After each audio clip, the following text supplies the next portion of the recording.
Bonjour à tous. Alors aujourd'hui, on va regarder ensemble cette cartouche Mega Drive de The Adventure of Batman and Robin, version japonaise, comme vous pouvez le voir à l'écran. Donc le jeu n'est jamais sorti en japonais, donc évidemment vous vous en doutez, il s'agit d'un cart mode. Pour ceux qui ne savent pas ce que c'est qu'un cart mode, je vous refais vite fait un petit résumé rapide. Donc il s'agit de cartouches de jeux qui sont faites pour tourner sur les consoles d'époque, donc n'importe laquelle, hein, ça peut être la Sega Mega Drive, la Nintendo, Super Nintendo, la Neo Geo, la Game Boy Advance, la Game Boy Pocket, ce que vous voulez. En fait, ce sont des cartouches qui sont faites actuellement par des fans et qui essayent de faire de leur mieux pour pouvoir proposer des objets de qualité. Voilà. Ou des objets inédits, donc comme par exemple ce Batman and Robin qui n'est jamais sorti donc en version japonaise. Donc on va regarder ça en détail ensemble. Donc vous avez déjà l'insert qui est entièrement fait par l'artiste, on va dire, qui s'est occupé du cart mode. Cette pochette n'existe pas, hein, c'est lui qui l'a créé. Bon, il a récupéré évidemment les images qui existaient, mais c'est lui qui a fait, on va dire, la mise en page et le graphisme. C'est assez fidèle à ce qu'on peut retrouver sur une cartouche Mega Drive japonaise. La cartouche de jeu, pareil, vous avez donc le boîtier de la cartouche japonaise avec l'étiquette dessus qui est de très bon goût, hein. Franchement, je trouve ça vraiment très très chouette. Dans l'ensemble, c'est quand même de meilleur goût que la version officielle qui est sortie du jeu, quoi. Et on a la notice, donc c'est ça qui est fort, c'est qu'en fait on a une notice entière franchement de super bonne qualité. En général, ils font ça chez des imprimeurs. Enfin, quand ils sont sérieux, ils font ça chez des imprimeurs.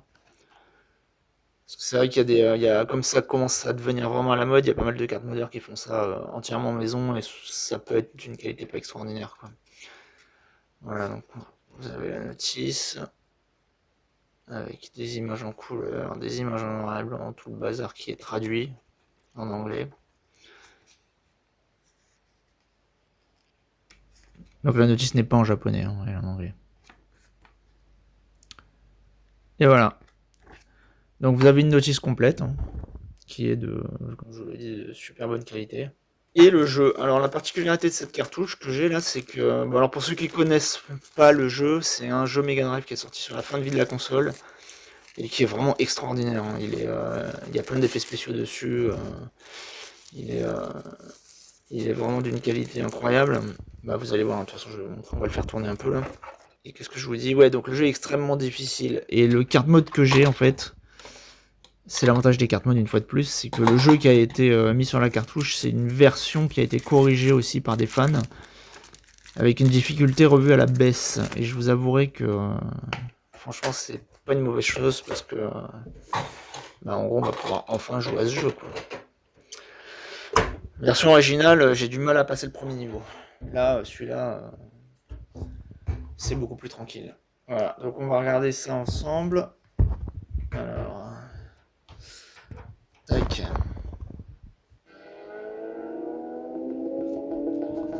Je recale le truc. Parce que je vais pas reculer mon écran.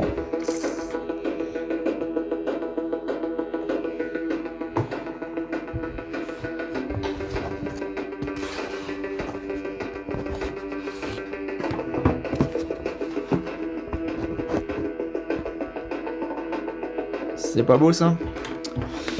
Donc les aventures de Batman et Robin. Alors, à quoi est-ce que ça ressemble? Vous avez le choix entre jouer Batman ou Robin. On va jouer Batman, hein. Je vais baisser un peu le son de la télé.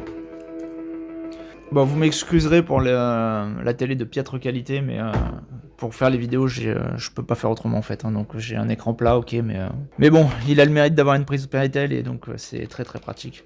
Donc comme vous pouvez le voir déjà dès le premier niveau là, vous voyez les immeubles derrière, enfin tout le décor en fait, il y a des déformations de partout en fait, hein. C'est-à-dire que le sol, vous voyez, c'est une texture qui est plaquée au sol en fait, un peu à la mode 7 quoi. Les petits étages là, vous voyez, on voit les bords des qui bougent en fait tout en 3D en fait, hein. En fait, bon, évidemment c'est de la 2D, hein, mais on a un rendu vraiment 3D quoi. C'est une espèce de pseudo 3D. Au lieu d'avoir des polygones, on a des déformations de playfield et de sprite, mais ça le fait carrément quoi. L'effet est saisissant, comme on peut dire. Vous avez les déformations en haut des, euh, des nuages là, en fait, de la fumée. Tout ça avec les décors en pseudo 3D quoi, donc c'est quand même hallucinant.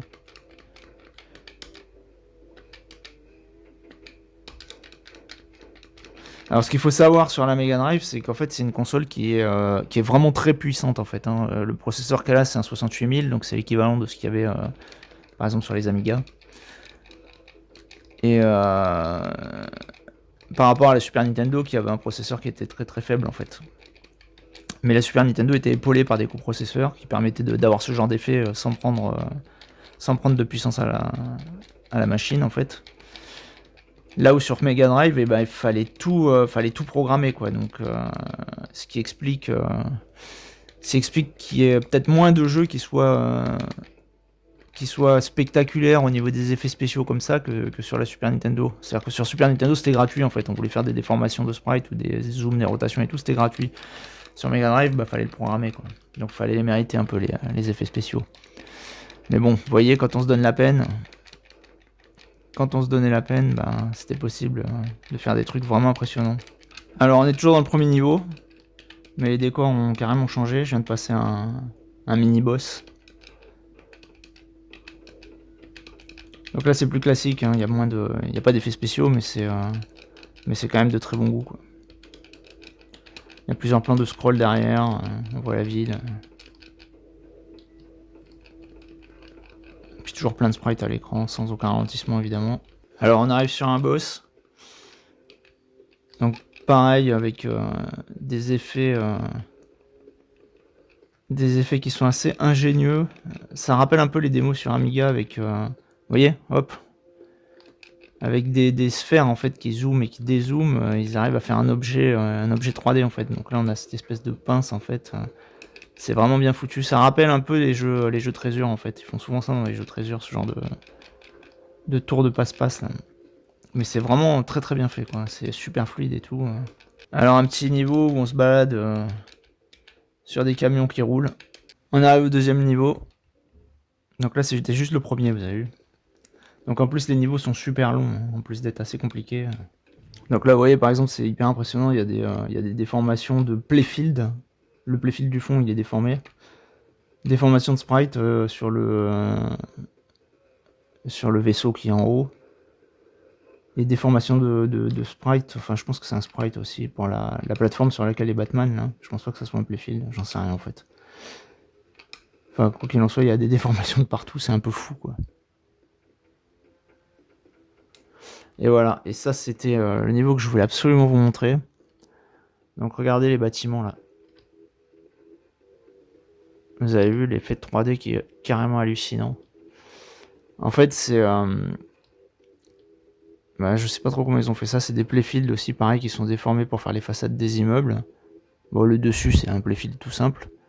Et au fond vous avez les bagnoles qui sont animées. Attendez je vais essayer de vous rapprocher le truc pour que ça soit peut-être mieux. Quand on bouge le vaisseau la perspective bouge en même temps vous voyez.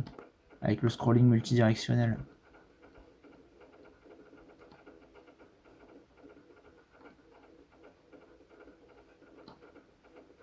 Enfin, c'est vraiment fou quoi. Donc voilà de quoi est capable la Mega Drive. C'est quand même fou. Bah écoutez sur ce je vais vous laisser. J'espère que la vidéo vous aura plu. Et puis bah si vous avez des questions, n'hésitez pas dans l'espace des commentaires. Allez à plus.